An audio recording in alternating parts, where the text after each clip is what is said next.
On a bright sunny day in June of 1949, a young man set out from rural Indiana in quest of a dream. He was, in a sense, abandoned by a beloved mother, Mildred, who died when he was 9, and by a father, Winton, who sent him away to be raised by relatives. But in less than 5 years, he would realize his dream, and the world would recognize his true genius. Although he made only 3 feature films and died before his 25th birthday, his unique raw talent would catapult him to stardom and the status of international cultural icon. His name was James Byron Dean. As 18-year-old James Dean traveled to Los Angeles, he was returning to the town where he'd spent his childhood, to his distant father, and to the artistic dreams instilled by his mother. He wanted to live what he called in a high school essay, a talented life. He wanted to be an actor. Self-confident, eccentric, and strangely driven, Dean threw himself into drama classes at Santa Monica City College and at UCLA. By December 1950, Dean began getting bit parts in television and feature films, while at the same time cultivating new friendships that would eventually help further his career. The first in a series of serendipitous encounters occurred when Jimmy's friend from UCLA, James Bella, took him along as an extra to film this soft drink commercial. Let's join the Pepsi crowd.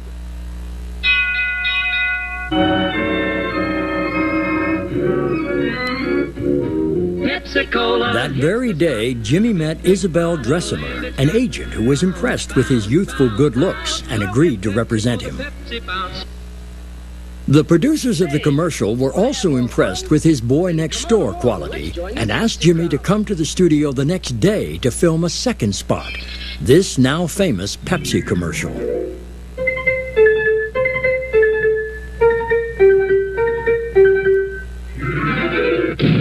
Pepsi-Cola hits the spot, a big, big bottle, and it's got bounce, bounce, bounce, bounce. Go get Pepsi for the Pepsi bounce. Dressimer next had Jimmy photographed, arranged auditions, and encouraged him to enroll in acting classes. Dean's first significant role for television was in a religious special called Hill Number 1, where he played the disciple John the Beloved. Surely we did not spend 3 years following the Master to return again to our nets. Was it for this the Master sent us out to cure the sick, cast out devils? Soon afterward, Dressimer got Dean a part in this Trouble with Father episode, co-starring Martin Milner. She loves me, she loves me not. She loves me, she loves me. Hi, Drexel. Oh, hi, Randy. She loves me, she loves me not. She loves me, she loves me not. Who loves you? How should I know? You know, I wish somebody'd love me. Somebody will. Takes all kinds of women to make a world. By the summer of 1951, Dean was working as a parking lot attendant at Ted's Auto Park, a haunt for out-of-work actors adjacent to CBS. One morning while working at Ted's, Dean met Rogers Brackett, director of the popular CBS radio series Alias Jane Doe. Brackett would become Jimmy's mentor, his confidant, and the architect of his early career. In August, thanks to Rogers' friendship with director Sam Fuller, Dean got a speaking part in his first feature film, the stock war drama Fixed Bayonets.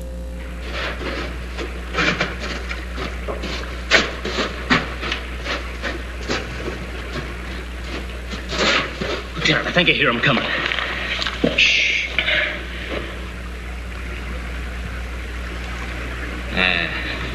Yeah, there's some people out there in the river. Pass the word down to alert. Could be the rear guard, huh? Yeah, it could be the Reds, too.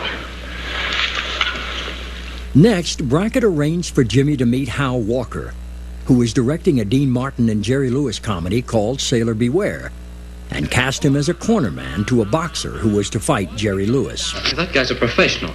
Gee whiz, I can't fight a professional. Well, that wouldn't be fair. He's ring-wise. Say, come on into the dressing room.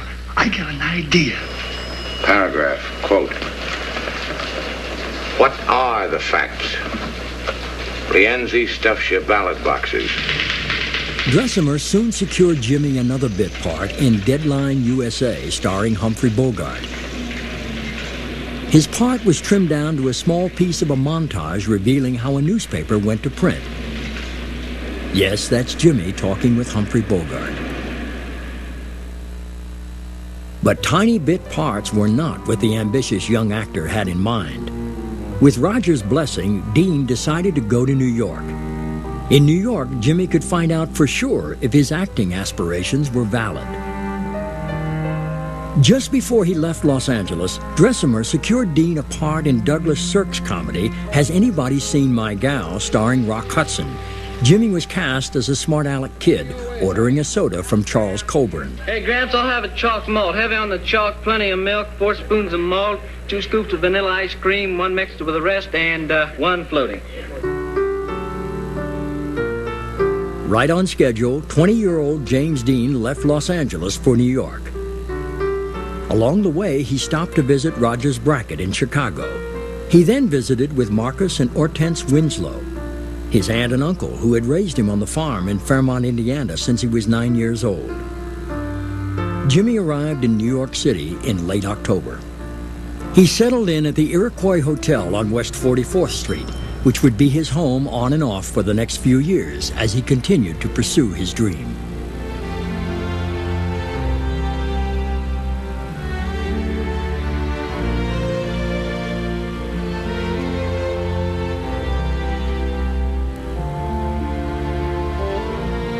Dean started hanging out at the Rehearsal Club, a resident hotel for female showbiz hopefuls.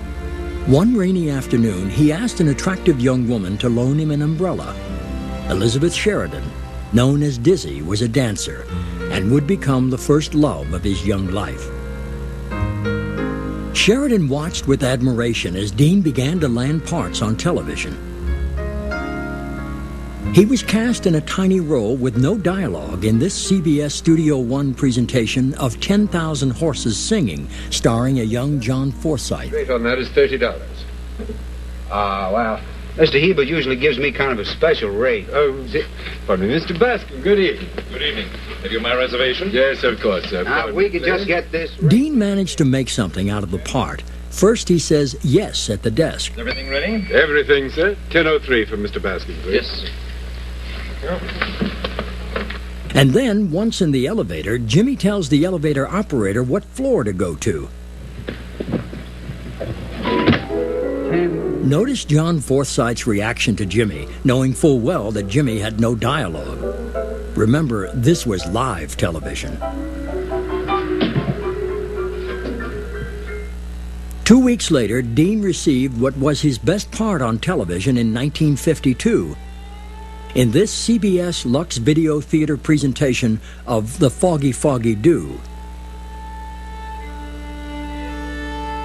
This silent footage is all that remains of that production.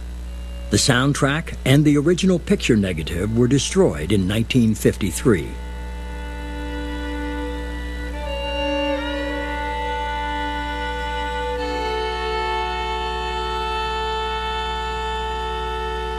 Dean was starting to feel very good about himself. He'd been in New York no more than a few months and had already appeared in several television shows. He was finally fitting into the tempo and rhythms of the city.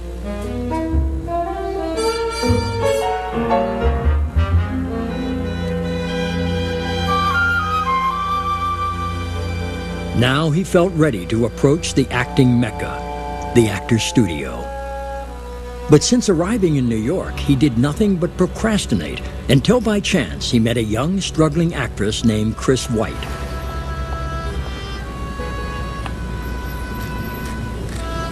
Chris also wanted to become a member of this premier acting school and had written an original scene entitled Ripping Off Layers to Find Roots. After working together for 6 weeks on the scene, they auditioned for the actor's guru, Lee Strasberg. Then they waited.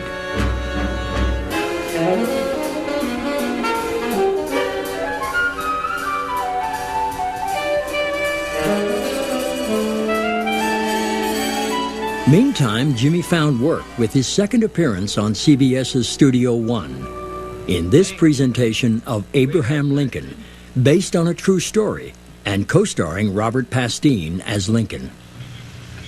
Are you William Scott? Yes, sir.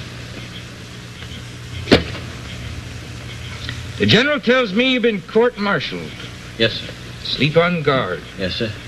That's a very serious offense. I know, sir. What was it? Couldn't keep awake, sir. You'd had a long march. 23 miles, sir. You were doing double guard? Yes, sir. Who ordered you? I offered, sir. Why? Enoch White, he was sick, and we both come from the same place, sir. Where's that? Vermont, sir. Dean started hanging out at Riker's Coffee Shop on 57th Street, another haven for out-of-work actors.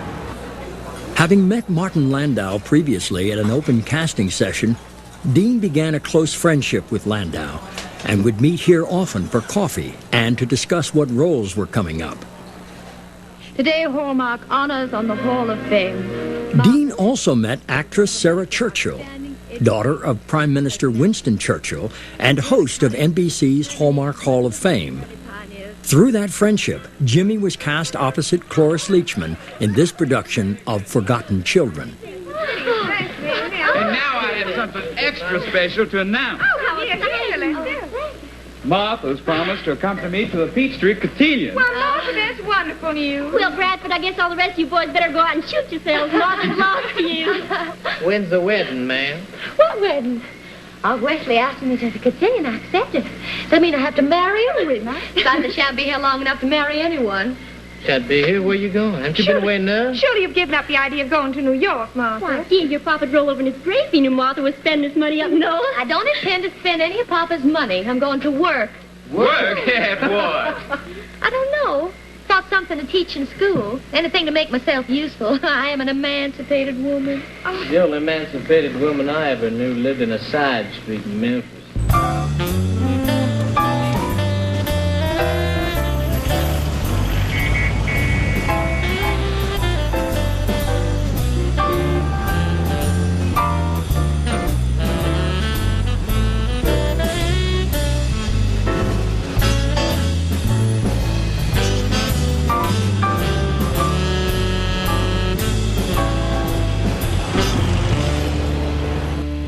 What happened next changed Dean's life forever. He and Chris White were accepted into the Actors Studio, with Dean becoming its youngest member. Jimmy proudly sent a letter home to Marcus and Hortense to tell them of his accomplishment. Then Rogers Brackett arrived in town and by happenstance introduced Jimmy to Lemuel Ayres, who was producing a new Broadway play titled See the Jaguar. Competing against more than 100 other actors, Jimmy won the part. It would be his Broadway debut. His reviews were excellent, but the play was not. It closed after only 5 performances. At the same time, Jimmy and Liz Sheridan were growing apart. It was a bitterly disappointing end to 1952.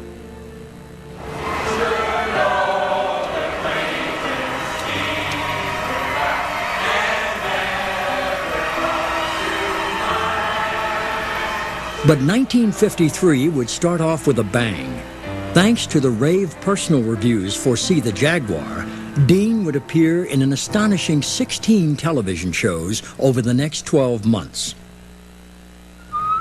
The first was this one-act play on Kate Smith's talent showcase presentation of The Hound of Heaven. His co-star was veteran actor John Carradine. I'm looking for Mr. Hyder Simpson and a hound dog named Ray. That's us, son. Yeah, I figured it was. Well, if you and Rip's all set, we might as well be moseying along. Mosey where? Heaven, Mr. Simpson. Now, like I was telling that fella, I ain't gonna set foot in heaven without Rip. Oh, you didn't get messed up with nobody in there, did you? That fella there behind the gate. He wouldn't let Rip in, so I didn't go in. Well, that'd be just a place of hell without Rip. You ain't far from wrong, Mr. Simpson. That is hell. Heaven's on down the road there, Pease. Well, how come that fella lied to me like that? I don't never give up. Always trying to get our folk in there right up to the last minute. How come he wanted to keep Rip out? See, he was afeard that Rip would have warned you. And he would have, too, once he got a whiff of that brimstone. You see, Mr. Simpson, a man, he walked right into hell with both eyes open. But not even the devil can fool a dog. The next 4 shows, 2 episodes of Treasury Men in Action and 1 episode each of You Are There and Danger, are further examples of Jimmy's early work that have never been located and most likely will never be seen again. Another favorite hangout of Dean's was Cromwell's drugstore in the NBC building at Rockefeller Plaza. It was here where he met Rod Steiger.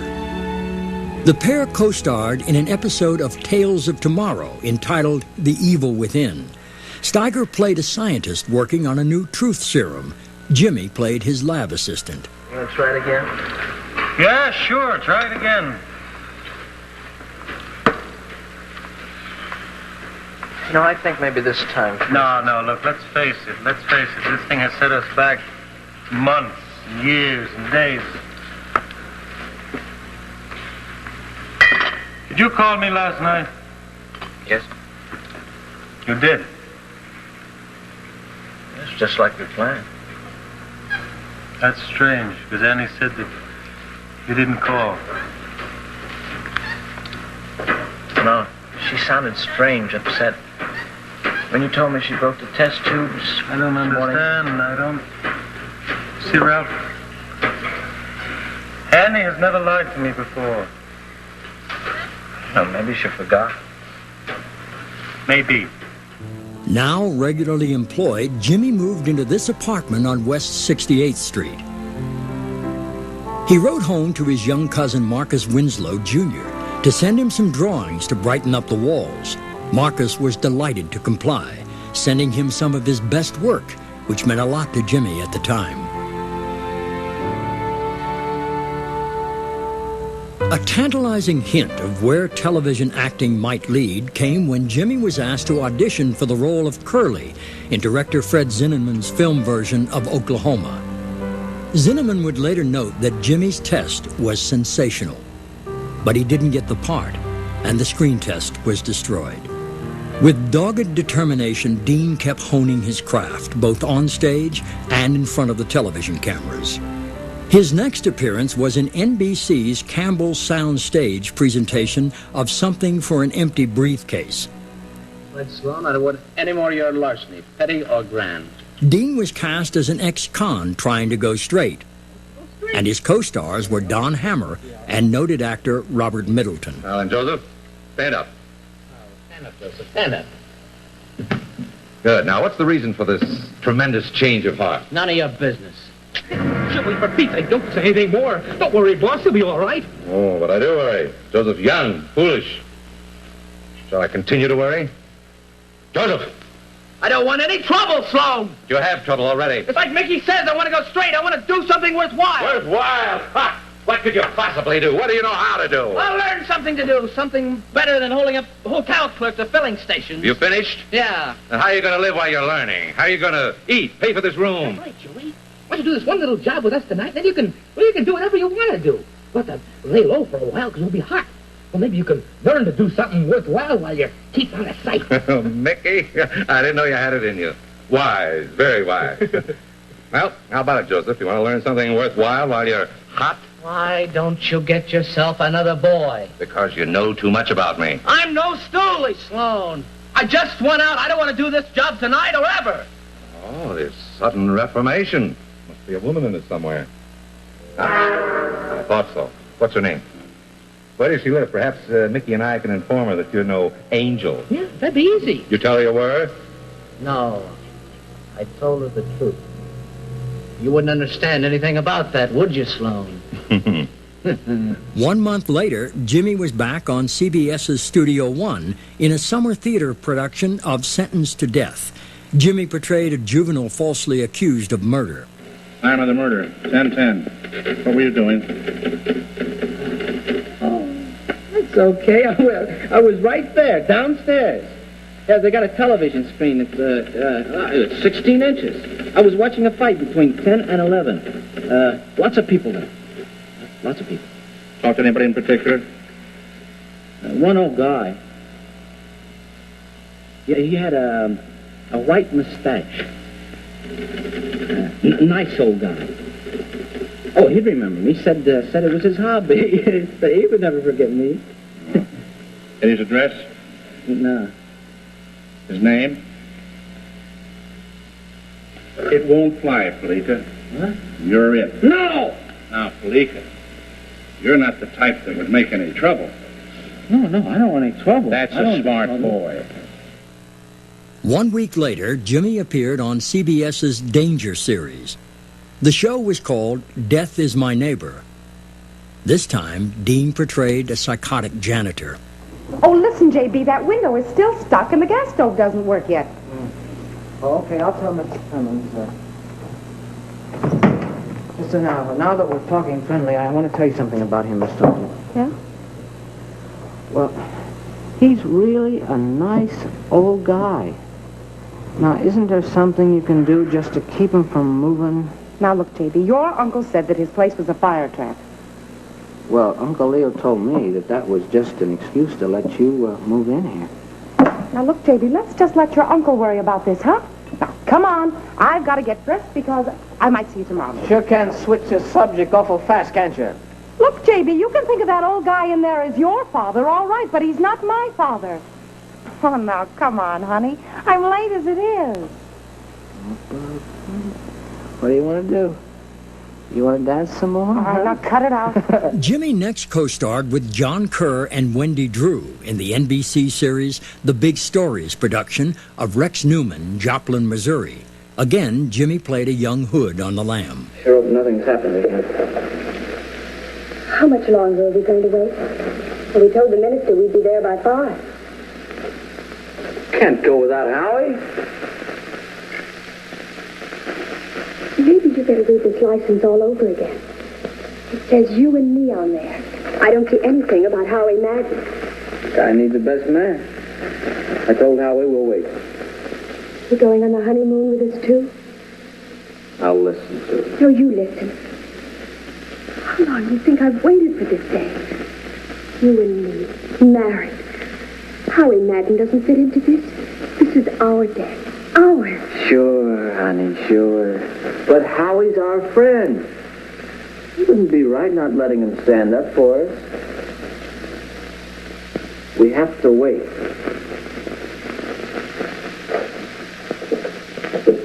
Hi. I knew you'd come. I knew it. How'd it go? Fine. Couldn't have been better. That fella you saw changed his mind. What are you two talking about? Julie, you're beautiful. Look at this bride. You two been up to something. Us? Not a chance. It's a business deal, honey, that's all. Say, if I'm going to get you two married, what are we waiting for? I'll get my coat. Get the ring, Todd? Me? I thought you said you were going to bring it. Right, I forgot. Well, we just have to go pick it up. Where? Why don't you leave that to me? Well, Mr. and Mrs., shall we go? Da-da-da-da. Jimmy's hobbies and interests were quite diverse and eclectic. His creative energies found outlets everywhere. A bullfighting aficionado, he would practice for hours with his cape. He loved to draw. He loved to paint.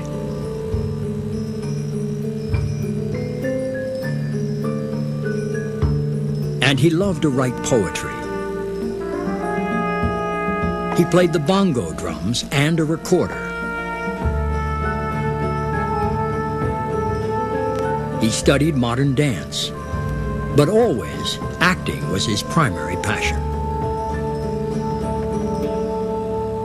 Jimmy next appeared in the CBS Omnibus presentation of Glory in Flower, an original play by William Inge, who wrote it with Dean in mind. Job in the world, but I kind of like it. His co-stars were the legendary Hume Cronin and Jessica Tandy. Keeping the glasses polished. Hey, Bronco. Where'd you get that bottle? Bronco Evans, you're 17 years old. You can't drink that hooch in my bar. I'd have my license taken away before sundown. Now, Howie, lay off. I'm not hurting anybody. Any of the rest of you kids been drinking? Come on now, tell me the truth. No, you had the Bible until just... Yeah, that's telling the truth. You ought to be ashamed of yourself. Oh, give me that. Last week you were in trouble with the juvenile authorities for smoking marijuana. What's going to become of you, boy? I'll manage, all right, thank you. You don't have to worry about me. I can't let you stay here, Bronco, if you're going to drink. Give me that bottle and you can sit there... I'm not going to take orders from you. Now, look, boy, someday you're going to have to take orders from someone. Don't give us any back talk, you little goon. Kids like you just litter up a place causing trouble. Buzz, don't. He's just a boy. Hey, take it easy, Buzz. I'm not running any torture chamber. I know how to handle this kind better than you. 10 days later, Jimmy appeared in this NBC Kraft Television Theater presentation of Keep Our Honor Bright. It was written by George Roy Hill. Jimmy portrayed a college student caught in a cheating scandal. There were others. I know there were others. They used my exam copy. Now, you wouldn't kick the whole lot of us out, would you? Huh? Look, Jim, if there are others that cheated, you're on your honor to tell us who they are. No, I'm not. No, you've already decided to expel me. Now, I don't owe you or the honor committee anything. But if you'll promise to let us all take the exams over again, I'll tell you the names. We can't promise that. The final decision isn't ours. But, Matt, it's our job to find out who all the cheaters are. That's right, Matt. I move we accept his condition if he writes down all the names right now. I second that. Opposed? Motion carried. Now, how about those names? We'll get to take the exams over again, and we'll get to have a chance to graduate. You heard us. That was the majority. Come on, quit stalling. How about it, Matt? Jim, we can't guarantee you that you won't be expelled, but we will recommend that you all take the exam again. That's all we can do. Okay, now, how about it?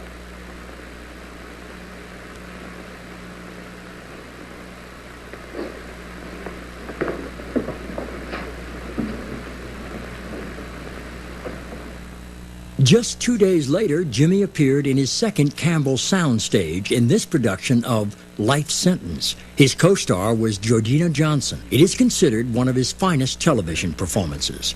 He portrayed a convict who daydreams about the warden's wife and wants her to go away with him. I don't know you, but you introduce yourself to me where there's a party going on here. And glasses tinkle. And there's music. And I say, hi. I've seen you around before. My name's Hank Braden. Gene. Hello, Gene. Beautiful day, isn't it? I'm Mrs. Jeffrey Ryder. Hello, Gene. Please go. The guard will be coming. In 2 weeks, I get out of here. I'm going to take you away with me to a nice, big city. And we're going to make it nicer and bigger.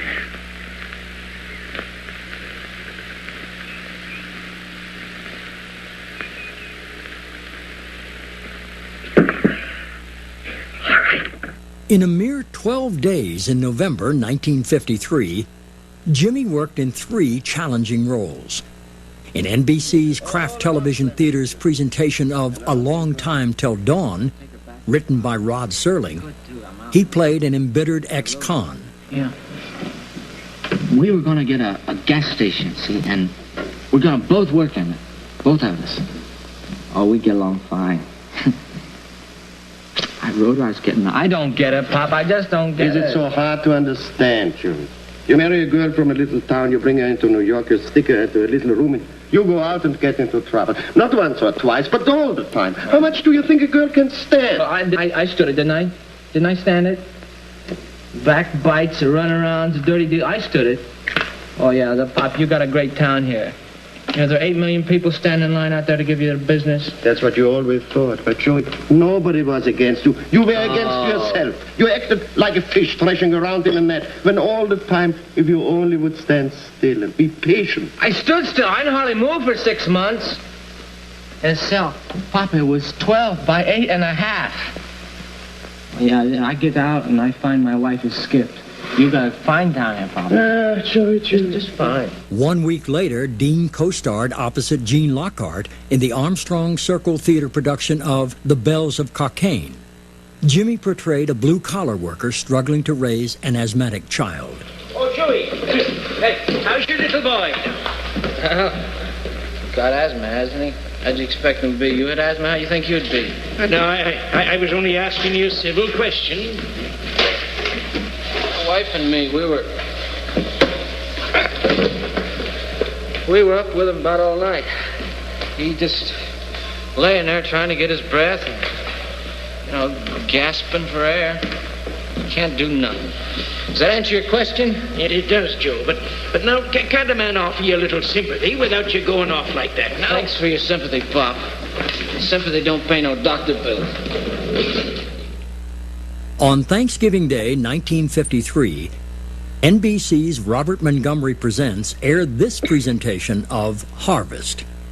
Dean co-starred with acting legends Dorothy Gish and Ed Begley as a farm boy who's unlucky in love. Now, this must be about the last of the beef, isn't it, Ellen? Yes, almost finished. Well, first cool day comes along, we'll have to butcher that barren heifer. He's hog fat right now. I ought to make some first-rate beef.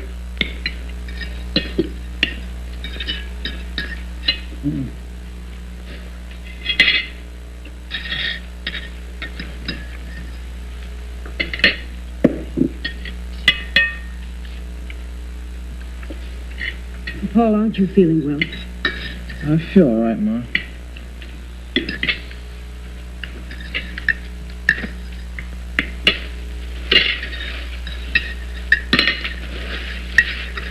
I'm not having any.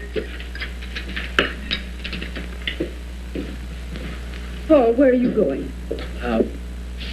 I'm gonna go to a movie or something. Jimmy's own luck was about to change.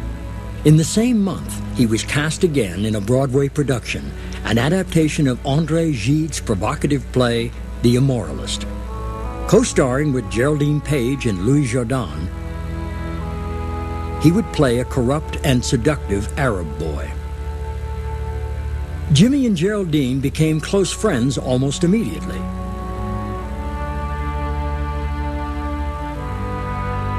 The same cannot be said of Jourdan, who never became close to Jimmy.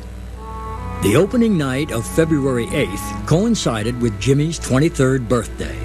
As the curtain came down, each cast member took a bow. When his turn came, however, Jimmy curtsied. The audience went wild, but director Daniel Mann and legendary producer Billy Rose were furious. Impulsively, Jimmy gave his 2-week notice. It was during his 2-week run in The Immoralist that things started happening very quickly for Jimmy. First, he met noted photographer Roy Schatt. Jimmy would become Schatt's friend and his student of photography, along with Martin Landau. At the same time, screenwriter Paul Osborne was adapting John Steinbeck's novel East of Eden for the screen. Osborne and film director Elia Kazan caught one of Jimmy's performances in The Immoralist and knew they had found the perfect cow. Kazan set up a series of screen tests. The first was opposite Patricia Smith as Abra, in a scene that was eventually pulled from the script by censors afraid of its sexual overtones.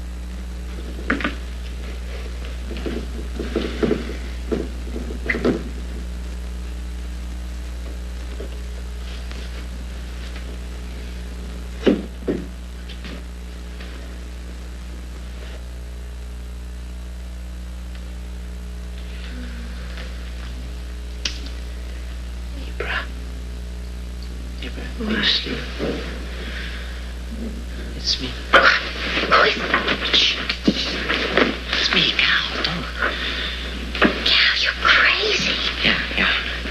Listen, I gotta talk to you. I got it. What? I gotta tell you, I got the $3,000. And I've gotta give it to him.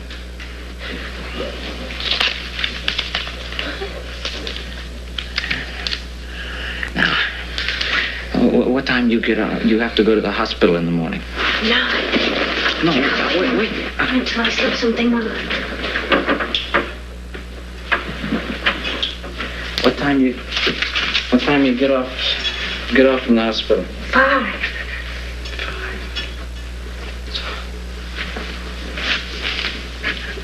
Cal, this is terrible. You could have got the wrong house. Next, Kazan paired Joanne Woodworth with Jimmy in this test, utilizing dialogue from the famous Ferris wheel scene. Cal, do you think Aaron really loves me?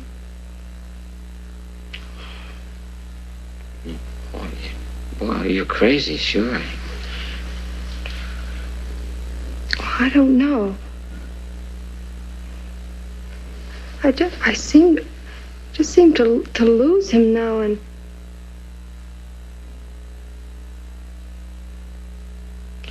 Cal, may I ask you something? And you don't mind? Oh, go right ahead.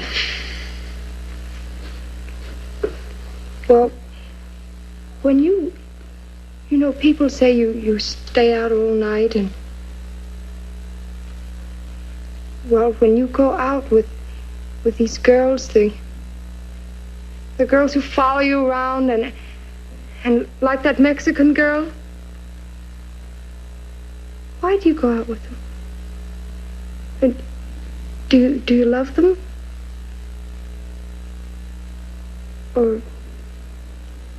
Or is it because you're bad?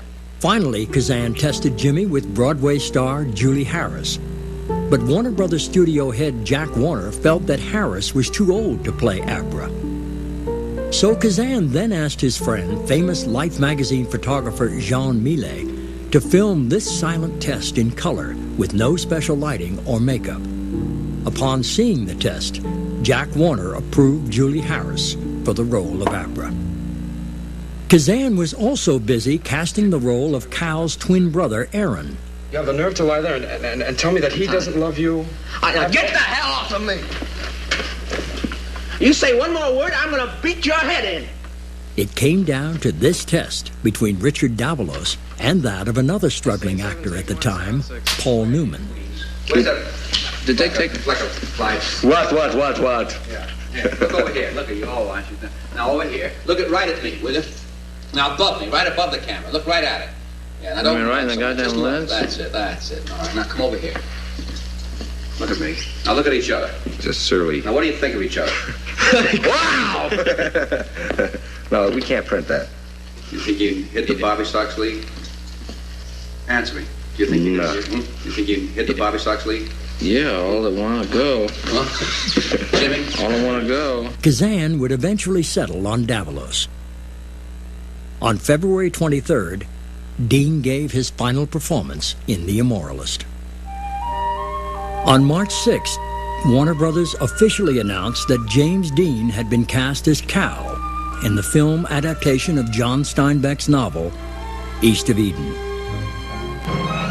On March 8th, Kazan joined Jimmy on his first airplane ride from New York to Los Angeles. Jimmy's entire wardrobe was tied up in a bundle of brown paper and string.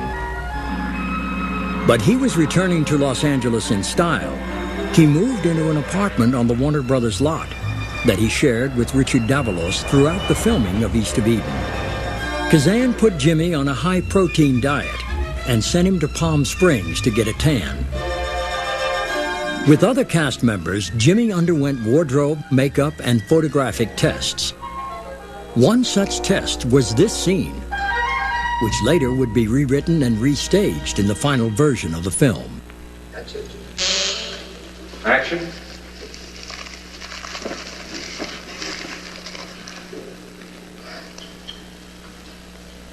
Do you think it's pretty? Yes. It's very pretty, Cal.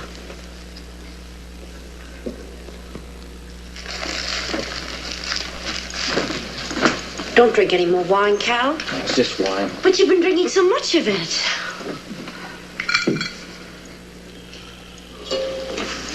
Wine won't hurt you.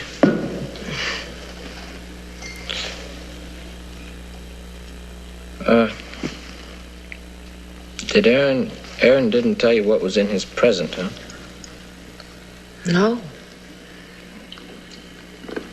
Really, he didn't, Cal. You don't believe me. Please believe me. I'd tell you if he did. Well, I'm not going to worry about it. You know something? I bet Dad hasn't even got the least notion he's having a birthday today. No, he probably doesn't. I can hardly wait to see his face. Can you? Yes. Oh, boy. I forgot. I almost forgot. What? Well, Dad's getting so old on us, I couldn't even get all of his candles in one cake, so I just got this one here. What's a big one? It's beautiful. At last, filming of East of Eden officially began on May 27th, 1954.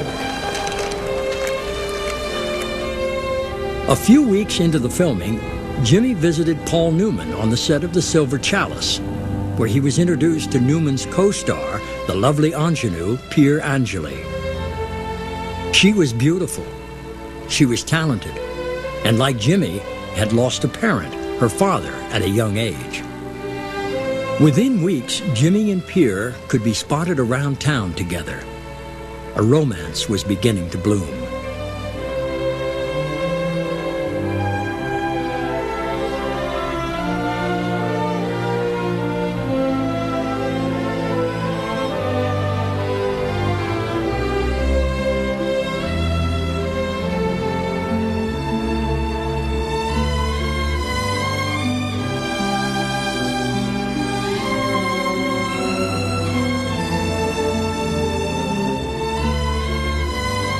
While the Hollywood publicity machine approved of the match, Pierre's strict Italian mother did not, so the lovers started seeing each other secretly.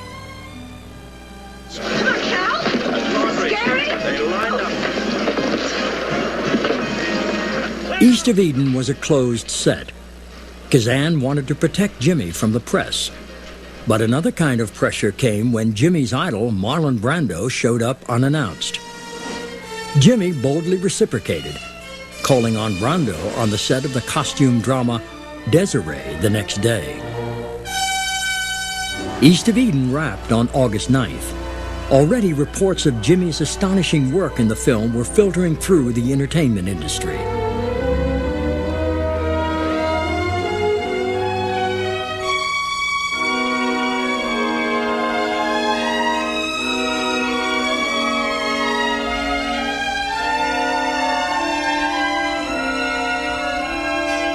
Jimmy moved back to his apartment on West 68th Street and started doing television again. He much preferred his friends there and the feeling of community that New York offered, with its live theater and television roles, to the loneliness of Hollywood.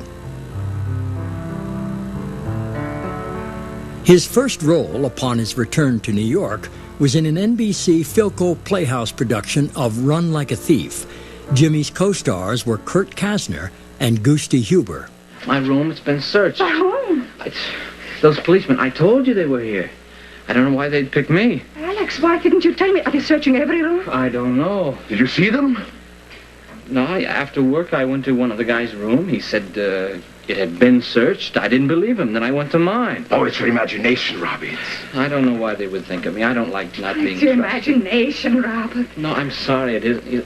Excuse me. You see, this bureau? Yeah. Well, mine's over here. No, I don't dust as much as you do. So you can see right where they moved it. Some of the college kids must have played a joke on you, Robbie. Forget about it, will you? No, I can't. I know this happened. See, they don't know me now. I'm new here. They're going to start asking me a lot of questions pretty soon. Shh. I don't want that. They went through my laundry. They went through my closet. The door was open when I came back. I just cleaned my room, and I know I closed it. My bed? I know how to make my own bed. They tore it up. My pillow's always like this, and this is the way it...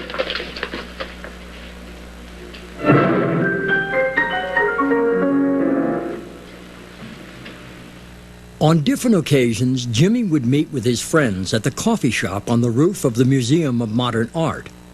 On this particular day, it was composer Leonard Rossumann's birthday, and Jimmy was joined by Roy Schatt, Marty Landau, Billy Gunn, and Bob Heller. Within a few weeks, Pier Angeli was in the gossip columns linked to other men. Jimmy commented that he worried about Pier, telling a friend, "They're getting to her. I'm going to lose her." Dean returned to Hollywood. Bitter, he uncharacteristically agreed to go out on an arranged date with rising starlet Terry Moore. They attended the premiere of Sabrina on September 22nd. The following morning, Jimmy went to Googie's, a coffee shop next to Schwab's drugstore on Sunset Boulevard. He hung out with friends and tried to cool his frustrations. And then, Pier came back to him. They attended the gala premiere of A Star is Born, looking stunningly young and in love. They talked about marriage. Jimmy asked her to come back to New York with him so that they could get married. Pier replied that her mother would never approve of them eloping.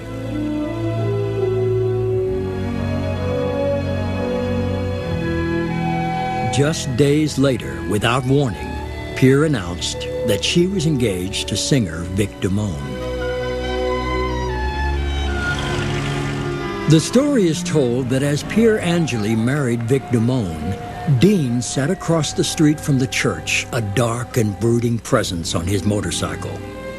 This rumor is not true, but the loss of Pier, like the death of his mother, left Jimmy inconsolable. A love like this would never come his way again.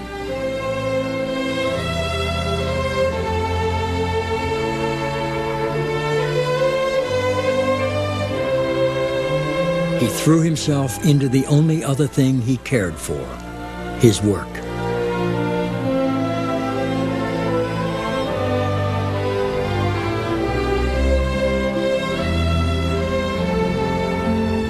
And now there was as much work as he wanted, starting with this CBS General Electric Theater presentation of I'm a Fool. His co-star was Natalie Wood, who within 3 months would become his co-star in Rebel Without a Cause. Well, in this next race, there's this horse. About Ben of him. He's, well, if I were you folks, I wouldn't put a cent on him in this first heat because he's probably going to run like a oxen hitched to a plow. Yeah. Well, anyway, after this heat's over, though, I'd get right down there, and I'd lay on my pile. On December 6, 1954, East of Eden was sneak previewed, and the word was out. James Dean was an actor of extraordinary talent. He had transcended cinema acting, so that it was no longer acting. It was behavior, and it was deeply personal. The bar had been raised. Should have gone right on in there. Should have gone right on in there and talked to her.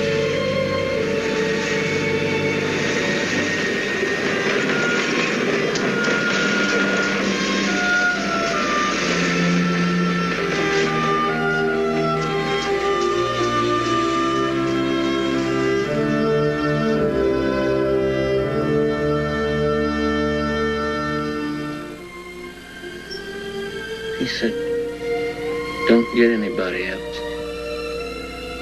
He said, you stay with me. You take care of me.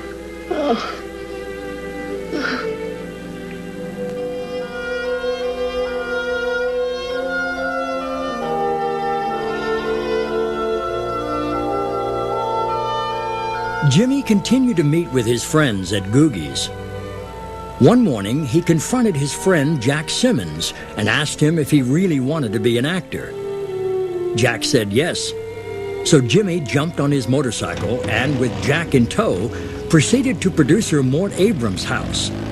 Jimmy had just committed to do this CBS General Electric Theater production of The Dark, Dark Hours, and he convinced Abrams to give his friend Jack a role. Jimmy's co-stars were Constance Ford and the future President of the United States, Ronald Reagan. You the doctor? Yes? We had an accident here. Bring him in. Come on, man. Doc's gonna take a look. I'm sorry, man. Say hello to Dr. Pee-wee. Hello to the doctor. All right, bring him right down here. Sorry, man. Easy. Done. Oh, no, Doc. Now, you take out that bullet and stop talking. I'm not a surgeon. Well, fake it, Dad. What? But do the best you can. You dig me? I can't. I'm alone here. I'd have to have some help. Oh, man. Hey, Squad, maybe he wants the sheriff to hold the light. I can't do it alone. You're gonna play this one solo, man. Do you want him to die? Die? Okay. But Bud'll help you. Well, no. Like, I gotta cover this cat. You married, Doc? Now, listen. Now what's a wife for if she can't help you Now, once take in it a easy, while? boys. Don't push me too far. Go get his wife, Bud. Hurry up, will you? Jimmy returned to his apartment in New York and resumed his student-teacher relationship with Roy Schatt. Searching for good locations, Jimmy would photograph Roy, or Roy would photograph Jimmy. Jimmy purchased a 16mm Bolex camera and started experimental photography using the water fountain in Roy's backyard.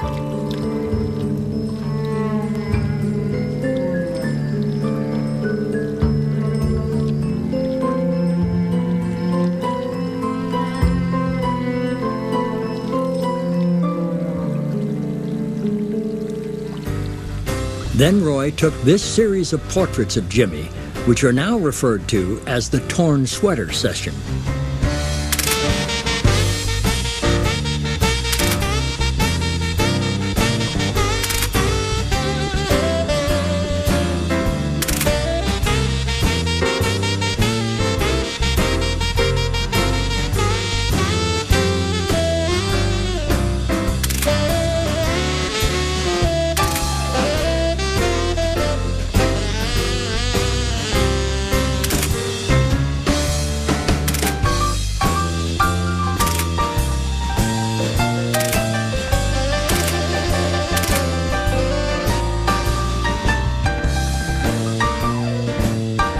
On New Year's Eve, 1954, Roy had a party and invited Jimmy, Marty Landau, Bob Heller, Barbara Glenn, Billy Gunn, and Tony Ray, son of director Nicholas Ray.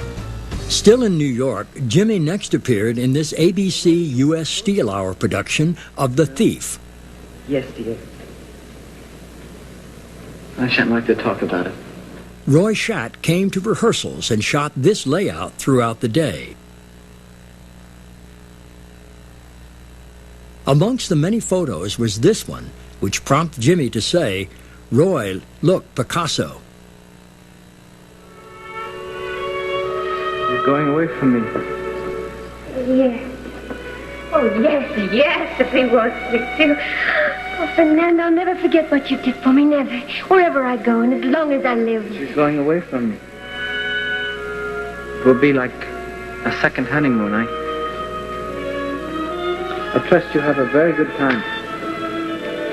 Fernando, don't be angry with me. But you're going away from me forever. I'm afraid for you. You mustn't do anything foolish. Now, do you promise me? Do you know what my love for you is like? Do you know now? Do you? Then don't be afraid. Because I'll be all right, I promise you. Goodbye.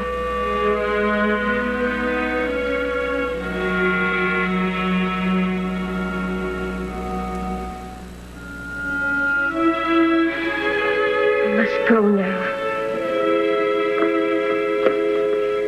My husband is waiting.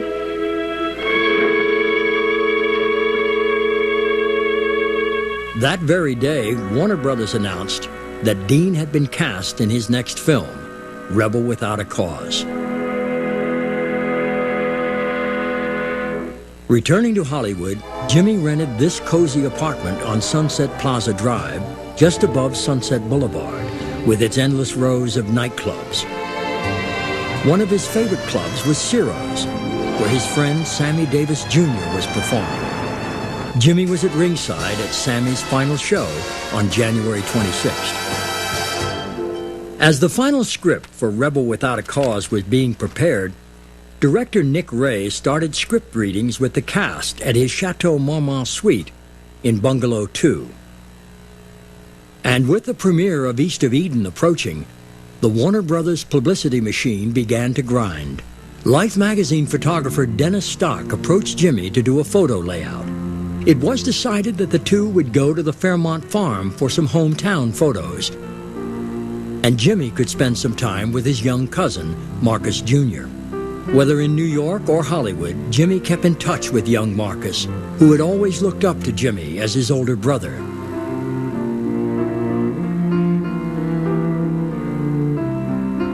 Then it was off to New York, where Dennis Stock captured one of the most iconographic images of the young actor on the verge of stardom, strolling through Times Square in the rain. Not wanting to experience a media circus, typically, and to the chagrin of the Warner Brothers brass, Jimmy skipped the East of Eden world premiere in New York.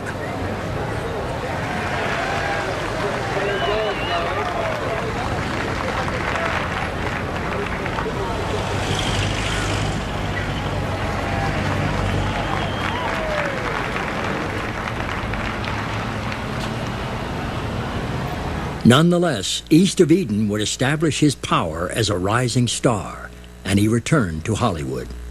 Once back in Hollywood, Jimmy treated himself to his first Porsche, a white 356 Super Speedster convertible.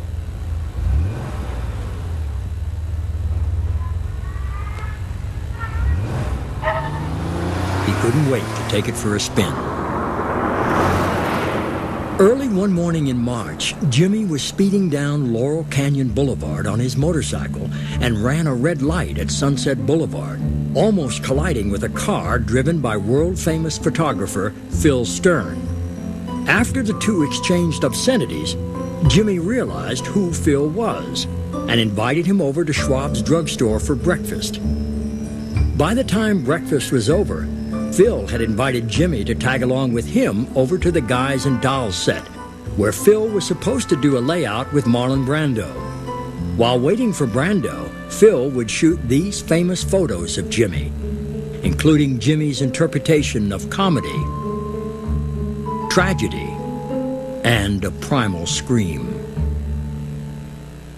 On March 23rd, Jimmy started wardrobe tests for Rebel Without a Cause. He also tested with a variety of different actors for the part of Plato. Among them were Gregory Marshall, Richard Beymer, and Jack Simmons. Jimmy campaigned to convince Nick Ray to cast Simmons in the role. Although Simmons lost the part to Sal Mineo, he was given the role of Cookie in the film's final casting. A friend once remarked, Jimmy always had to be the best at everything he did. On March 26th, he entered his 356 Speedster in a road race in Palm Springs, and astonishingly finished first in one race and second in another.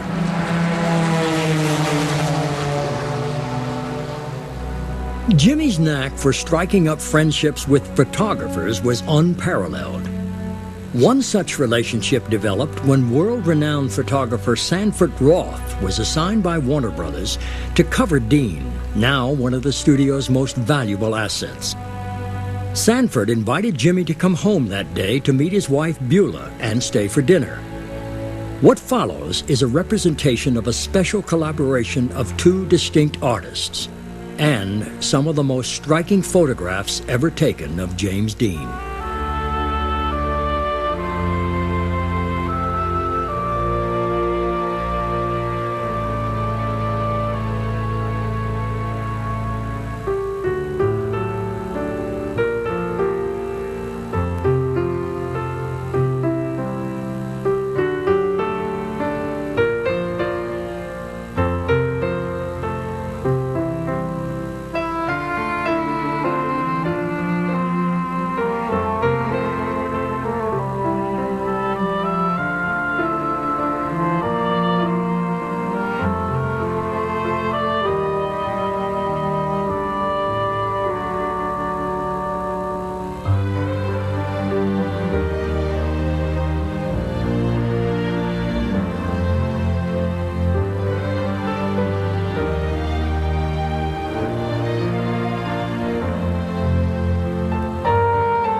On March 28th, Rebel Without a Cause began filming in black and white and CinemaScope. But when Jack Warner got wind of how well East of Eden was doing, he shut down production and told Nick Ray to start again, this time in color. I don't want any trouble. The Blade game, huh, Buzz?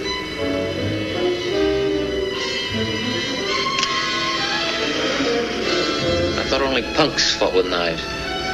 Well, who's fighting? I'm fighting. It's examination time, man. It's a crazy game. Yeah, somebody get him a knife.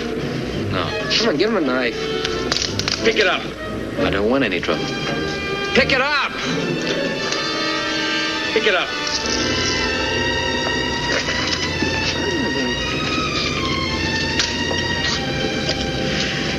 Now, you understand the action. Now, there's no sticking. Crunch.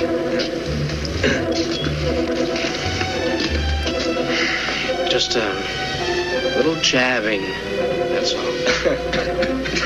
What's the matter? What's the matter? What's the matter? Well, what are you waiting on, Toreador? I thought you wanted a little action. Well, now, you crunch chicken. Now, you call me that.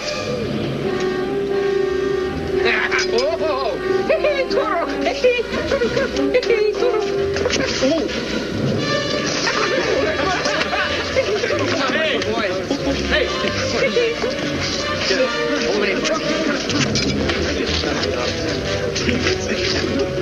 Boy, hey!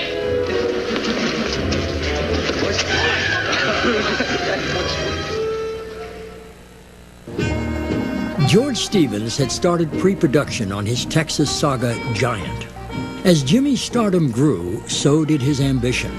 Even as he continued to pour himself into the work of making Rebel, he was angling for the role of Jet Rink in Stevens' forthcoming film. He had read the script and started hanging around Stevens' office and the studio art department.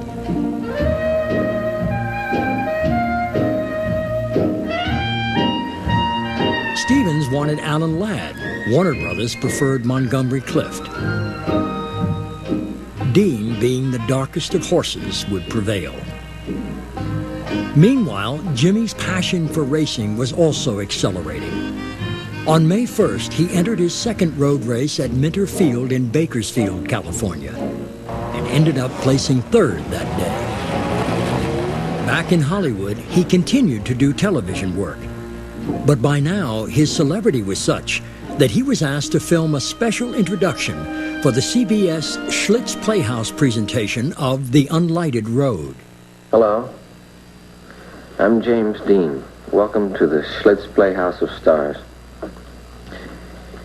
Our play is the story of a young man named Jeffrey Latham, who opened the door of a very ordinary, innocent-looking roadside diner. My name's Deegan. Mike Deegan. I'm Jeff Latham.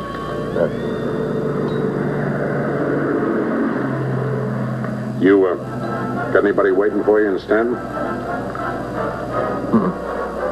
How long did you say you worked in diners? A couple of years off and on. Well, look, kid, I need a helper. How'd you like a job right here? Full condiments wages. All the grub you can eat. You like to save on room rent? Got a folding cot in the back room. Well, is it a deal? Okay. Listen, I got some papers here. Got my Army discharge. Ah, forget it, kid. Put them away. I go by faces. You're hired. Okay. While Nick Ray was in the midst of shooting Rebel, George Stevens had commenced production on Giant and had organized this press conference to introduce the cast. Jimmy took time out from his last week of filming Rebel to attend. Giant started shooting at Warner Brothers in Burbank, then moved on to the Virginia location for the opening sequence, while Jimmy finished his work on Rebel. Unbeknownst to Warner Brothers, Jimmy had entered a road race in Santa Barbara, but before going to the races, he stopped at the studio and dutifully fulfilled his obligation to film hair and makeup tests for the upcoming epic. Hey, all right.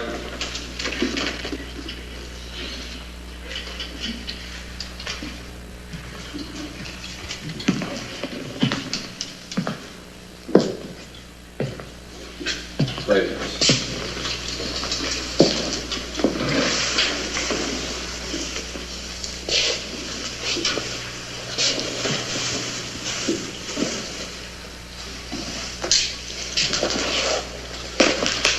Hey, boy.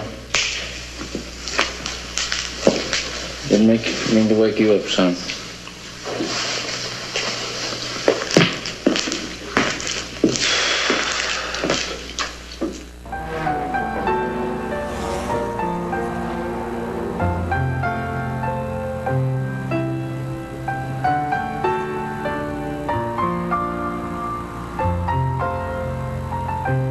Arriving in Santa Barbara, Jimmy prepared his 356 Speedster for the fourth race, the under 1500cc production event. While waiting for his race, he walked through the pits and had his first encounter with a Porsche Spyder.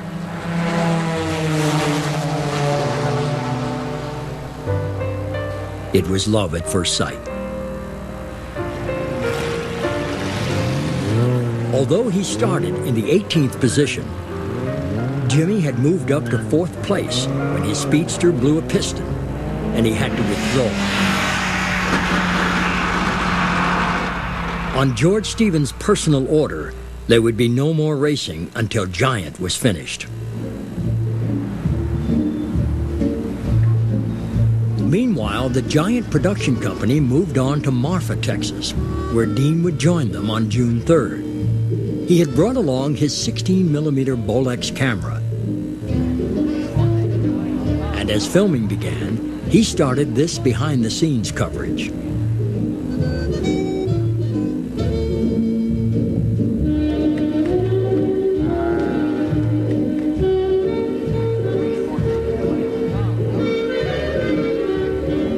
Bob Hinkle, the film's dialogue coach, worked to make Jimmy's portrayal of cowboy-turned-oil tycoon Jet Rink authentic. Bob would teach him a lot of the Western ways, but most important, he taught Jimmy some scene-stealing rope tricks. You know something, Bay? I don't know, but what just might not be a pretty good idea to gamble along with old Madama. How do you mean? Just gamble along. Just keep what she give me.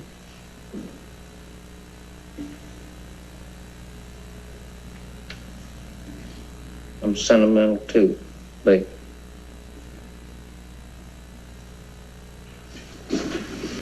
This thing, it's good to gamble on with her. I know that land ain't worth much, but then someday I just might up and put my own fence around her. Call her Little Rieta. When Jimmy wasn't spending time with Hinkle, much of his time was spent in the company of co-star Elizabeth Taylor.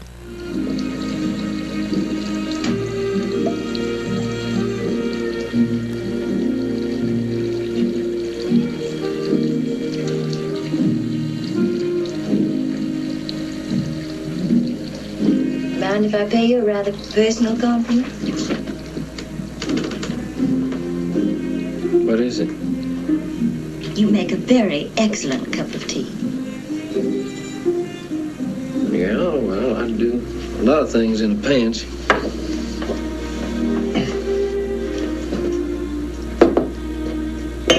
Would you like one lump, or would you like two?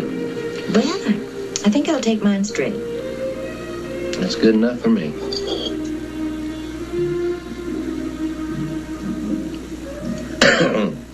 Oh, boy. It's not too good, is it? Jimmy and Liz formed a strong and deep friendship while on location in Marfa, Texas.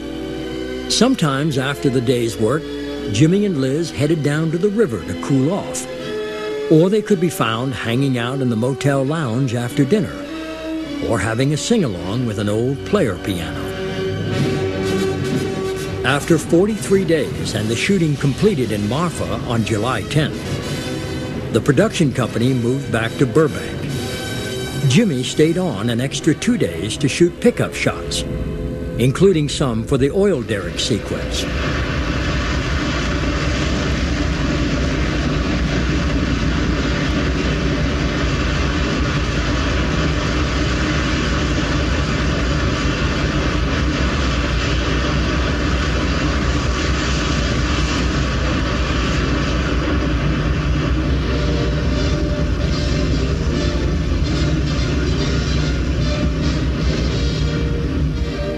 Back in Hollywood, the gossip columns were soon full of stories about Dean and his new love interest, Ursula Andress. They were often seen together at one of Jimmy's favorite restaurants in Hollywood, the Villa Capri. The staff of this Hollywood night spot served as another surrogate family. The maitre d', Nico Romanos, even helped him locate a new home, a secluded spot in Sherman Oaks. Once again, Jimmy was rubbing shoulders with a glamorous and older Hollywood. Jimmy and Ursula attended this party at the Villa Capri thrown by Frank Sinatra for owner Patsy D'Amore. Other guests included Sammy Davis Jr. and Milton Berle. Jimmy continued to date Ursula. They were constantly seen around town. On August 29, 1955, they attended the very first Thalian Ball. But he couldn't keep away from the races.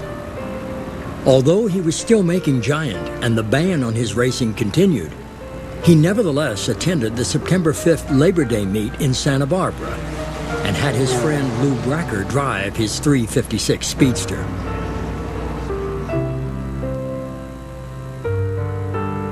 On the morning of September 17th, Jimmy completed his role in Giant. Go on!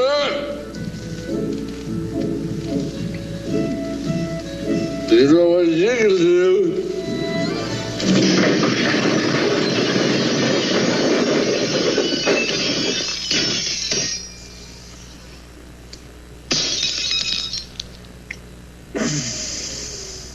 After lunch, he joined Gig Young to film a special safe driving public service message for the California Highway Patrol. Ladies and gentlemen, James Dean. Hi, Jimmy. Hi, Gig. We asked Jimmy over today because he's a racing man himself. A real one, not a crazy one.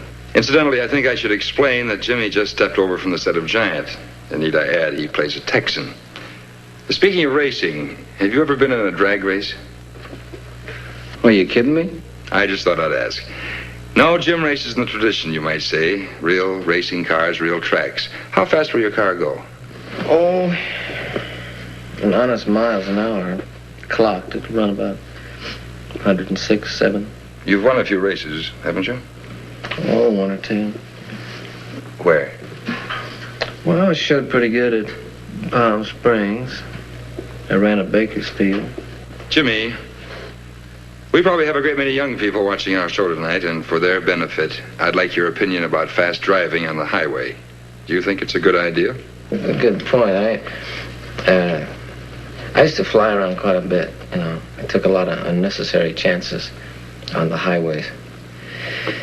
And I started racing, and now I drive on the highways. I'm extra cautious, because no one knows what they're doing. Half the time, you don't know what this guy's going to do with that one. On a track, there are a lot of men who spend a lot of time developing rules and ways of safety. And I find myself being very cautious on the highway. I don't have the urge to speed on the highway. People say racing is dangerous, but I'll take my chances on the track any day than on a highway. Well, Gig, I think I'd better take off. Oh, wait a minute, Jimmy. One more question. Do you have any special advice for the young people who drive? Take it easy driving. The life you might save might be mine. 4 days later, Jimmy went to Competition Motors and traded in his 356 Speedster for a brand new machine, his dream car, the powerful Porsche 550 Spyder. Jimmy had been impressed with the Spyder's performance after first seeing it at Bakersfield back in May. On the evening of September 25th, his agents threw a party for him at the Chateau Marmont to celebrate his new contract with Warner Brothers. He would be paid $100,000 per picture for a 10-picture deal. It was the first $1 million contract in Hollywood's history. The next night, Rebel Without a Cause had its first preview screening. The audience, in the words of a witness, went berserk. Dean celebrated with Nick Ray and the cast at his old hangout, Googie's. By September 29th, Jimmy had entered his new Porsche in the upcoming road race to be held at Salinas in California's Central Valley. On the morning of September 30th, 1955, he hitched the Spyder to his station wagon and towed it to Competition Motors for a fine tuning. There, he was joined by photographer Sanford Roth and an actor friend, Bill Hickman, both of whom would accompany him on the trip to Salinas. Roth Witherich, Jimmy's mechanic, spent some 3 hours fine-tuning the high-performance engine and installing a seatbelt on the driver's side. Jimmy's father, Winton, and his Uncle Charlie stopped by to wish him luck. They all went across the street to the Hollywood Ranch Market for coffee and donuts, while Roth went home to change clothes. Leaving Hollywood, Jimmy stopped off 6 blocks from his house to gas up the Spyder. At the last minute, 24-year-old James Byron Dean had decided to drive the Spyder himself all the way up the coast to put some miles on the car's engine. It was 2:30 in the afternoon. They were now off to Salinas. Like the pine trees lining the winding road, I've got a name, I've got a name. Like the singing bird and the croaking toad, I've got a name, I've got a name. And I carry it with me like my daddy did, but I'm living the dream that he kept here. Moving me down the highway, rolling me down the highway, moving ahead so life won't pass me by.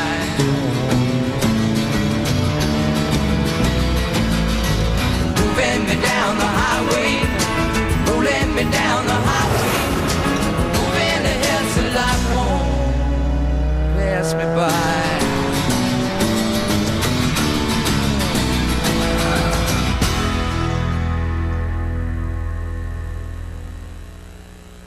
September 30th, 1955 still evokes great mystery, and the 50 years since his death have not diminished his image as a cultural icon.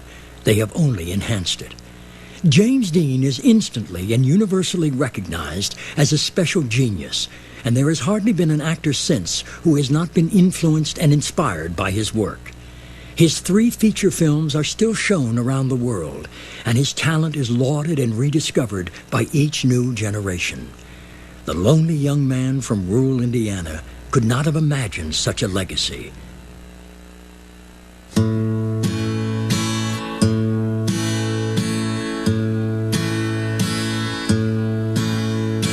All of Kintyre, oh, mist rolling in from the sea. My desire is always to be here, oh, all of Kintyre.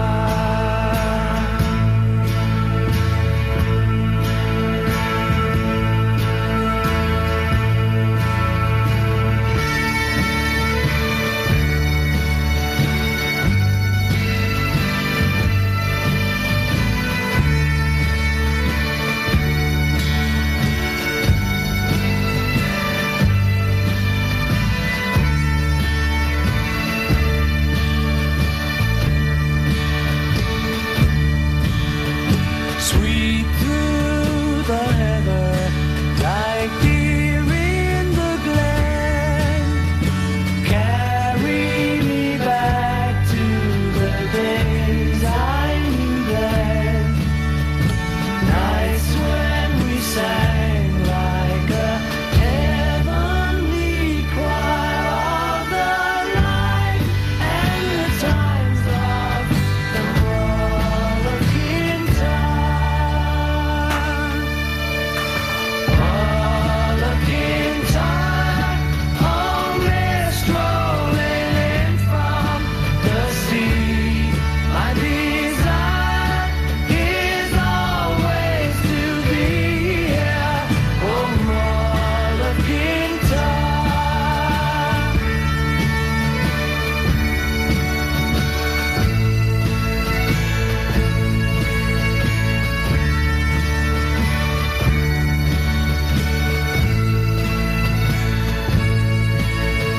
Smiles in the sunshine and tears in the rain still take me back where my memories remain.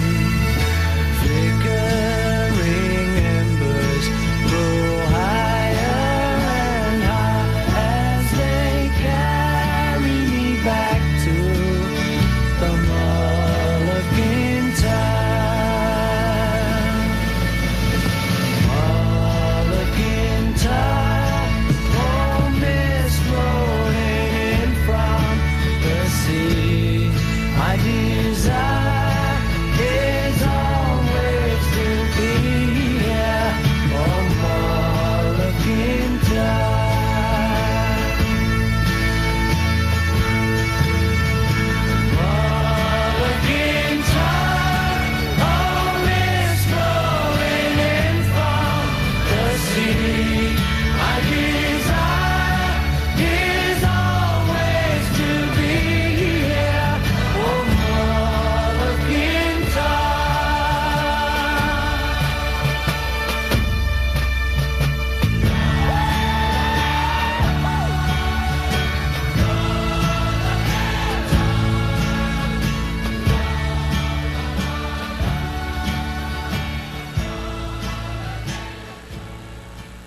see.